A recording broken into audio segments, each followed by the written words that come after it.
ตับนี่ไม่พูดไทยตับตับนะไข่ยังพี่น้องหวานเนาะหวานยางเนาะ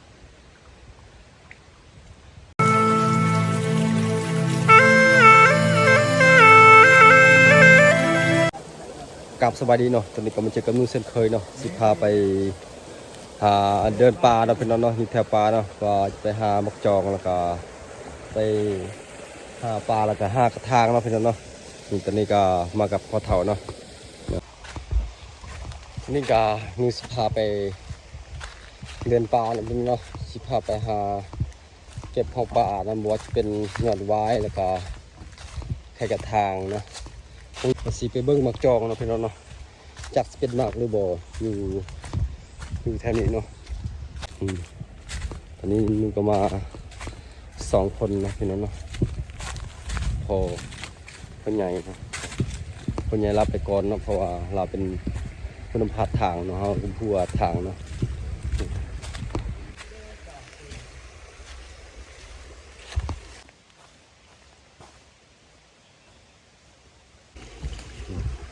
เราแจวกับยังก็ได้เนาะประกูดเลยพี่น้องความแซ่บเนาะประกูดน้ำเนาะ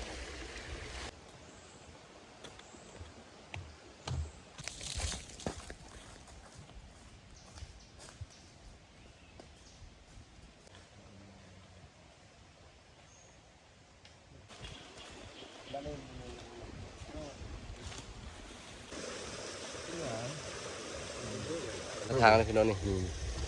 ไข่กระทางเนาะนี่โห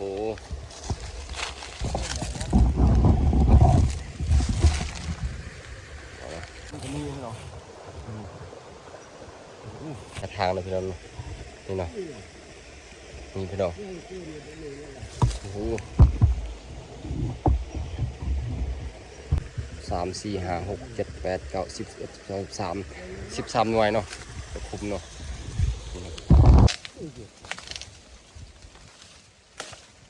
เขียดไว้พี่เนาะ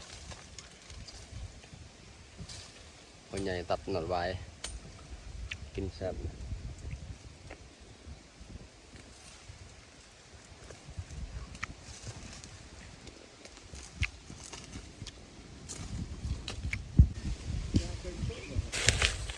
เป็นการยินเจียงนกเนาะเป็นหงเนาะ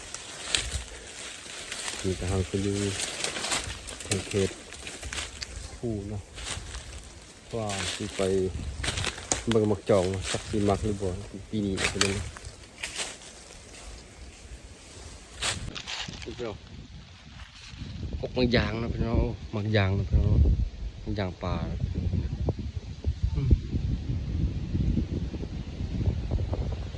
ทนเนาะ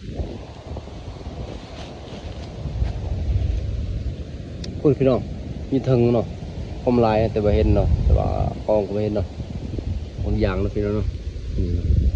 ตัวนี้ก็ประมาณเดือน5เนาะเดือน4เดือน5ก็มันสุกแล้วพี่น้องเนาะนี่เพราะว่าเดือนสุกเนาะวันเดือน4เดือน5ทีนี้ก็น่าจะเป็นสัตว์มากินเนาะพี่น้องเนาะนี่นะเป็นว่าบาตัวนี้เนาะ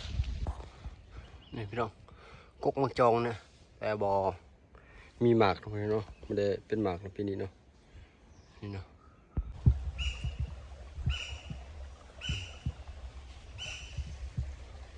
เสียงนกอยู่พุ่งนี่พี่น้องปลาโคตรร้ายเนาะหมากตัวนี้คุ้มร้ายนะพี่น้องนี่เนาะเวลาสุกกันกินหวานกันนะพี่น้องนี่เนาะอย่างเนาะคอยก็ไปหัวคอมเมนต์เนาะแต่ว่าภาษาคอยว่าไปมองยิกเนาะเติมหมดตากกตัวนี้เนาะมันกกหมดตากินมากก็กินมากเนาะนี่เนาะสมาต้มกับดีปอดนะเนาะ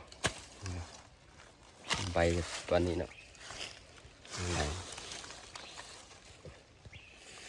โอ้นี่ดีปอด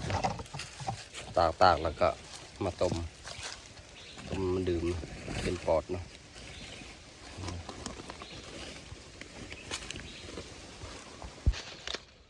พวกสัตว์มากินเนาะ กระเบื้องคนหลายพี่น้องนี่พี่เสือนี่ไทยก่อนเนาะนี่มันกระเบื้องผมลายนี่ก็ไปใส่หมองนะพี่น้องใส่หมองเอาปลาอุปกรณ์นี่มีหน้ากากมีปืนเนาะพี่น้องเนาะมีปลาเนาะจัดสิได้ด้วยบอลเนาะดื้อ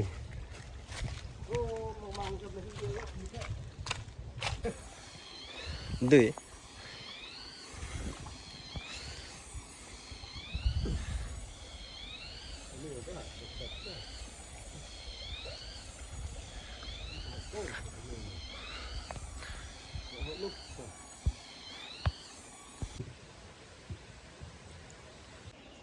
เปิดนี่เปิดนี่เปิดนี่ก็ได้เปิดตามจากนี้แล้วมองไปดิจิตอลตากเนี่ย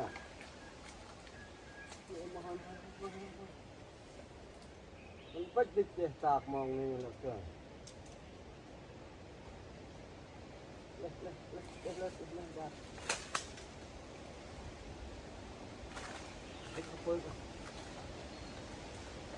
โอ้ข้าวโพดไว้เปิด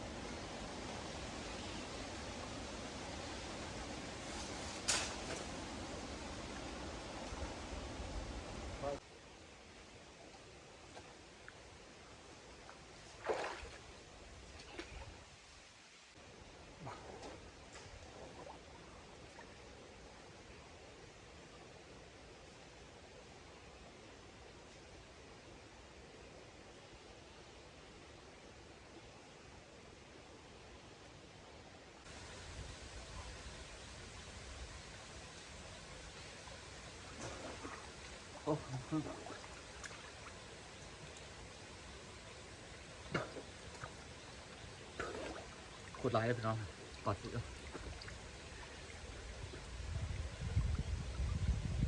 ไข่นะบรรยากาศอากาศโคตรหนาวพี่น้องลมเนาะ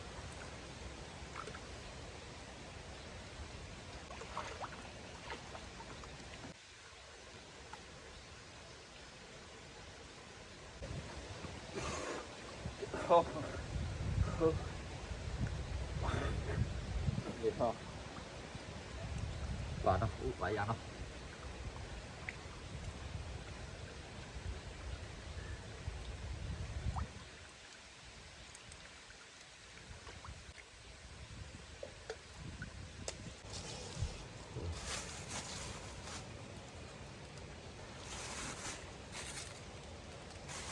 สี่หัวตุ่มเนาะ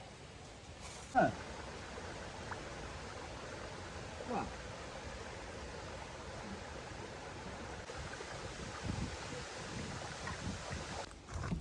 เนื้อไหว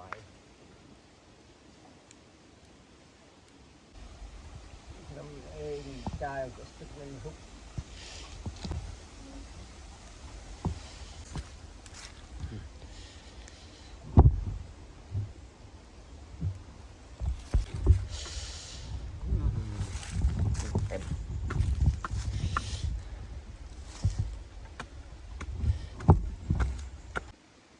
จอละตัว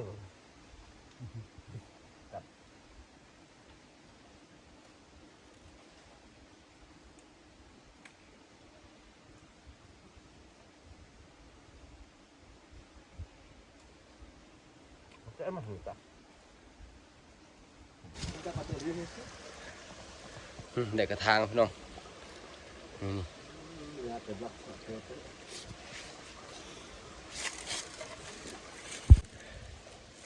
ทางพี่น้องหิมไข่เนาะแต่มันมาทันทมเนาะนี่เยอะนั่นก็ยังดูก็ปลาดูก็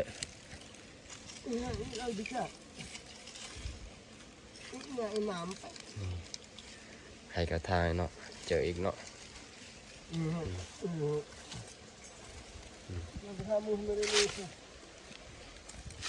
ตับนี่ไม่หูไทยตับ ก็ตับไปนะ